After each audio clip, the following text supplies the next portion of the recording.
আমাদের থিমেরই কাজ হচ্ছে। এবছর আমাদের যেই থিমটা হচ্ছে সেটা হচ্ছে মাটির টান।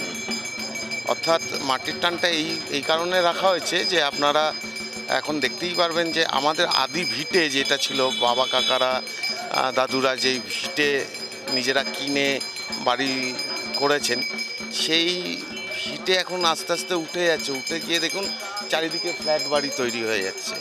সেই পুরনো ভিটের যে টান, সেই আকর্ষণটা বা সেই মাধুর্যটা আজকালকার দিনে হারিয়ে যাচ্ছে। সব এখন ফ্ল্যাট বাড়িতে রূপান্তরিত হচ্ছে।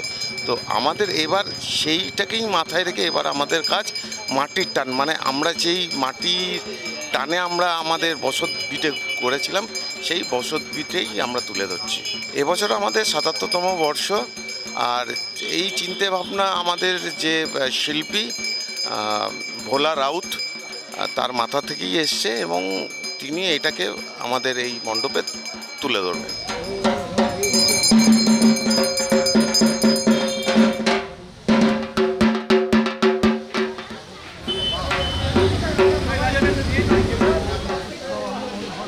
এটা পুজোটা তো ৭৭ বছর ধরে হচ্ছে, থিমের পুজোই হয়, কারণ জায়গাটা তো ছোট, বাজারের মধ্যে তো বাজারও হবে, এই হবে।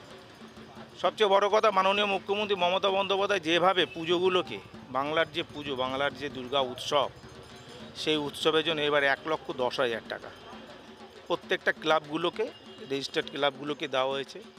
সেক্ষেত্রে পুজোটা হয় আরও পুজোটাকে মানে আর যে এত প্রেশার থাকতো পুজোটা কিভাবে হবে, এত বড় পুজোটা করবে কি করে, সব কিছুরই দাম বৃদ্ধি বেড়েছে।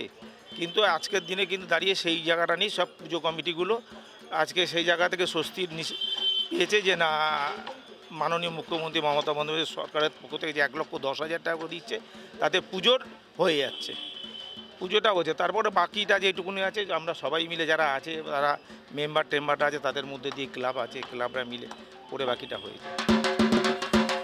ক্যামেরায় রানার সঙ্গে দেবভূমির রিপোর্ট, এস নিউজ।